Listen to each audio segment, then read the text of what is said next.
Assalaamu calaykum asxaabta qaaliga ah channelkii kusoo dhawaada waa walaashiina Samiiro Cumar oo niigu soo laabatay YouTube. Ayaamahan YouTube waa ka maqnaay at least 3 isbuuca ka maqnaay almost marka alxamdulillah hadda waa soo laabtay wax yar waa la mashquulay iskuulkii xirnaay 2 isbuuc marka way ku laabteen hadda alxamdulillah sidaas lagu mashquulay banaanka la baxay guriga ma la joogin marka waa la iska mashquulay wax yar family time la qaadanay baashaal iyo fun marka waani wada xiisay dhammaan iyo gabdhaha isoo weydiinayeen ayaamaha intay ka baxday aad iyo aad u mahadsantihiin. Thank you for being concerned of me. Marka walaalaheyga hadda waani soo laabtay marka alxamdulillah all is fine.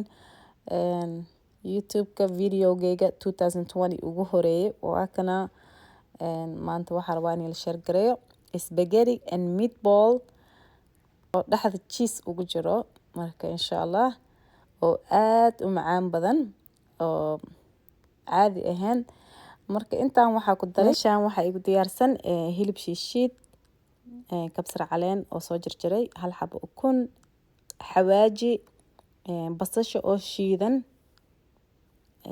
cusbo iyo filfil dhinacaan waxaa igu jiro tuun oo lasoo jarjaray 3 xabo tuun waaye iyo cheese-kana rabaa dhexda inaan geliyo string cheese waaye so cheese-ka nooca rabtada gashi kartaa cheese curd ama waxa jeceshahay bad noocana ilmahayga jecel yihiin so hadda cusbadii basasha oo shiidan aan ku daray filfil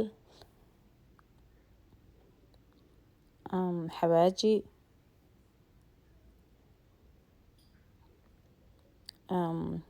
tuunta waa soo jarjaray ma tumin kaas ina oo waxaa rabaa oo kasoo dhadhamo marka loo jeedaa fiican yahay oo you can taste it iyo kabsar caleentana sidoo kale hal xabo ukun oo ku darooyaa marka cheese-kii waa kan waa soo jarjaray yaryariisa u jarjaray dhaxda rabaa inaan ka geliyo hilibkan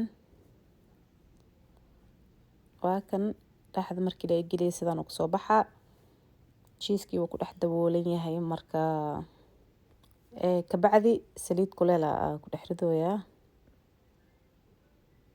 hilibka wax ma lagu daraayo basically bread crumbs ama bur ma lagu daraa hadii kale kabaab camal oo noqonaa marka kan is different waa ka wada dubmooyaa 2 minutes hal dhinaca kalena 2 to 3 minutes la rabaa because hilibka oo yar yahay isla markiiba subsamaa oo karsamaa I mean so marka intoo ready ka noqonayo kan hadda wax yar intoo ready ka noqonayo waxaan sii subsanaa maraqii fresh pasta sauce basal jarjaray marka hadda basasha ka bilaawaya saatay sidoo uu noqdo ama oo shiilo marka half basal waay kan masha Allah basasha macaan iyo caraf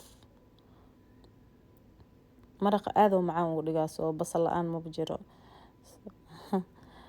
marka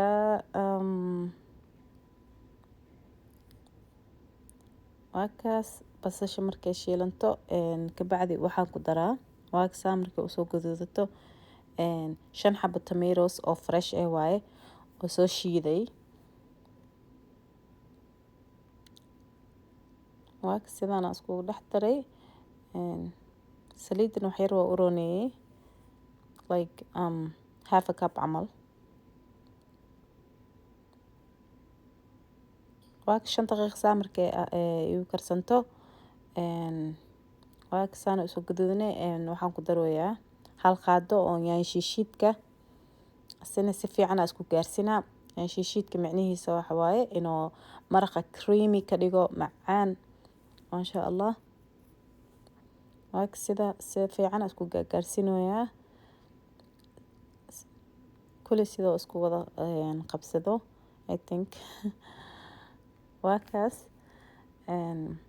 waxyar kadib hal qaad half qaado cusbo waaye, qaadada yariiska waaye, so basically half waakan.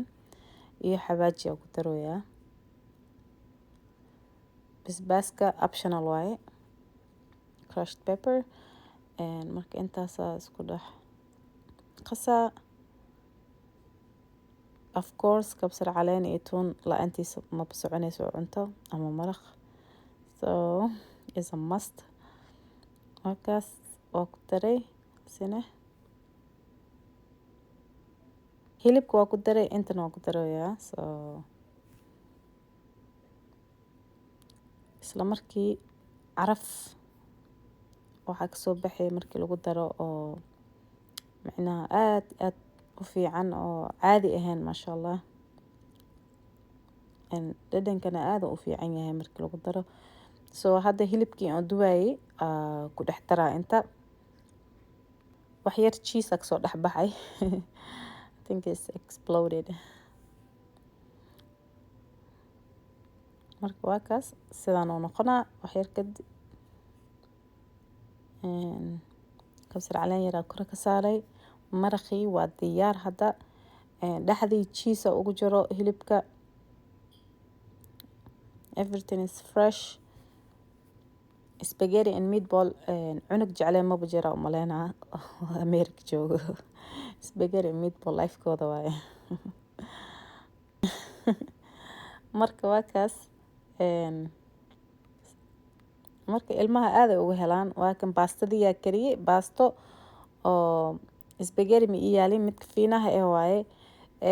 rootiyaa dhinac ka soo saaray, dhinacana liimo. rootiga also waxaa subsan kartaa oo ku fiican yahay sidaa markii loo jarjaro butter, garlic ama parsley iyo tuun haddii kor laga mariyo ovenka la geliyo, maasha allah beeloo kusoo baxaa rootiga. marka maanta plain waaye. so waa kaas. I hope inaad ka hesheen insha allah. dhammaantiina aad iyo aad u mahadsantihiin sida mar walba ila socotiin. haddaa channelkan ku cusub tahay please subscribe-ka hilmaamin. love you all. bye.